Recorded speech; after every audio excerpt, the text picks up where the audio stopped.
Hello, this is Resilient Lives, checking in with you to see if you are still flourishing and thriving. I certainly hope so, because it seems like it's been a month. I was looking at a video that we did a while ago, and I was saying it's been 2 weeks. That's what I said a while ago. And so we are now in the fourth month of this year. And who would have thought that this would even be happening, this pandemic? So I just want you to press the pause button and take a moment to be present to me because I'm thinking about you and I'm hoping that you're safe and that you're doing all of the precautions to remain safe. I do believe that we can get through this if we're just diligent in what we're doing. I was thinking, this is here we are in this new month, and it's like, have I missed my vacation? I mean, because I've been in the house so long, it just feels like um, time is just flying by. Usually, at the beginning of the year, I have a plan for my life. I plan um, at least 4 trips. I plan one to be with my sister in Arizona, and I might get in a little baseball out there on spring break.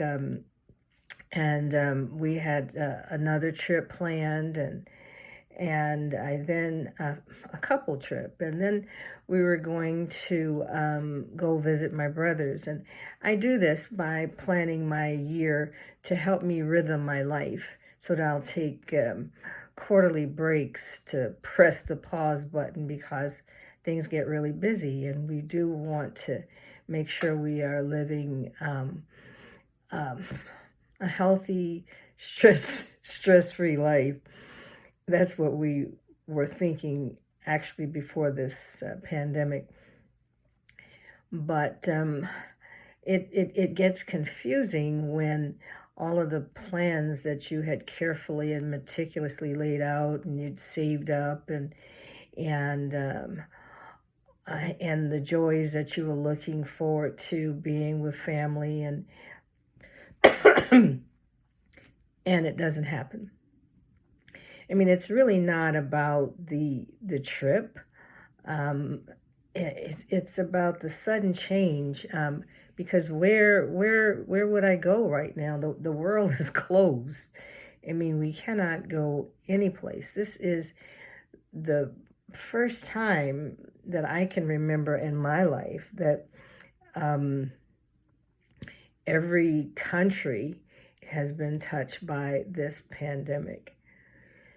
Wow. And so when I started looking at um,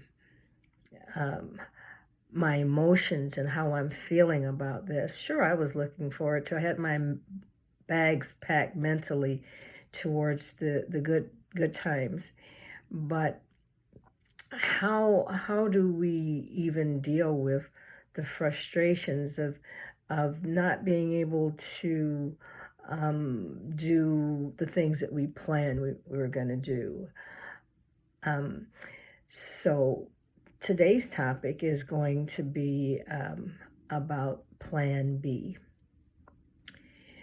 Plan B is something that you put in place when Plan A has is not available. Plan A was everything that you thought you were going to do, and all the people that you were going to be with, and but what happens when we start getting disappointed? We're all about looking at our mind. How is this frustration showing up in our minds and our body, mind, and soul? That is what we as counselors look at, that BPS, biological, psychological, and societal. All of any one thing that we're going to do, it always touches us in our bodies or in our minds or in our social life.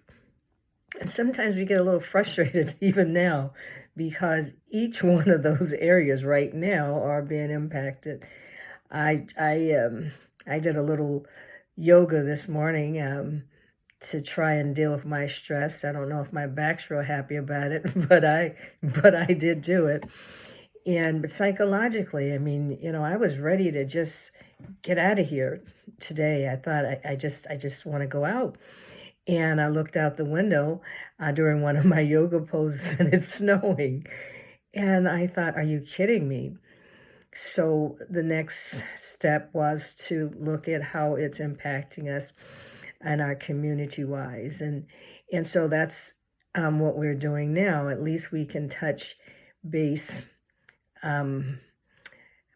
virtually and check on each other and see how we're dealing with our lives when our first plans did not go as anticipated. And just what do we do about that? Because we know we need a break. We know that everything is related to the stress. I mean, practically every chronic illness, they said, avoid stress, avoid fatigue. So how do we deal with all of these things in a pandemic? I mean, we are sheltered in, talks about how to open up our country, how to get back. But right now, we're sheltered in and we're looking out for one another. Hopefully, we are talking to one another. So what are we doing now to deal with not being able to handle our first plans? How are we dealing with the disappointments? Well, hopefully we're laying in place some second options. I don't know if you read the person who wrote option B. I think she is the head of Facebook, and she was, her first plan was devoted to her husband, and they were going on a big trip or something, and he died. And so it was traumatic to her, and she was young, and they had 2 children, and that was traumatic, and it took her a while. She had to get help, assistance, and all these things. But my point is, sometimes plan A just doesn't work out traumatically. Now, plan A for some of us means that our jobs have been impacted, or our health, all sorts of things are happening during this pandemic. We're going outside and we're seeing people in mass. We can't we don't know when this silent disease is going to attack. Some of our friends are having disastrous results. So how do we develop plan B when plan A is not available? Well, we got to look at ourselves and see how we're feeling. I'm a visual person, so I have this inner compass, I would call it, this inner GPS. And then in addition to that, I probably will have something to remind me. So here's my compass that stays on my desk. But what that makes me smile about is I'm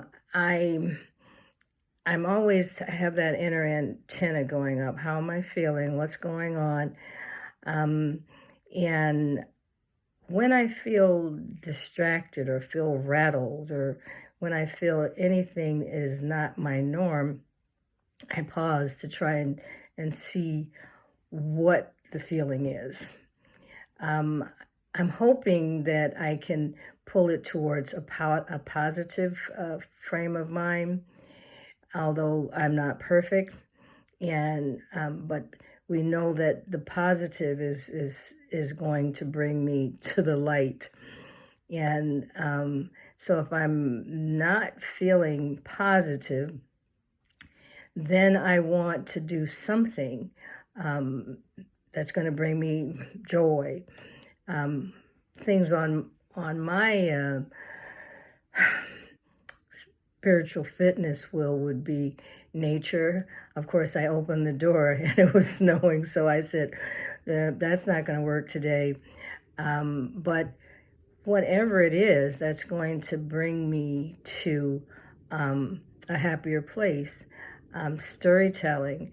I think I went to a book fair in LA, and um, one of the topics they were talking about was adversity and humor. And so I was curious. I don't know if we got a chance to attend it, but to do storytelling, or I don't know if that's comedy or whatever, but whatever the story is that's going to elicit a joyful response. I know that was a real old movie called Fried Green Tomatoes. And I mean, it was the craziest movie. But what we're trying to do now in this pandemic is flip us over to the positive side. So when you have to develop a plan B because plan A is not available, and it doesn't seem like plan A is going to be available for a long time, then we're going to have to develop a plan. So I'd like for you just to think about that. Think about what your plan B is, how it's working for you. If it's not working, you still have your vital friends. You still have your toolkit. But the whole goal here is to thrive during this pandemic when plan A did not work, but you definitely have a plan B because you're not alone. Until later, talk to you then. Bye.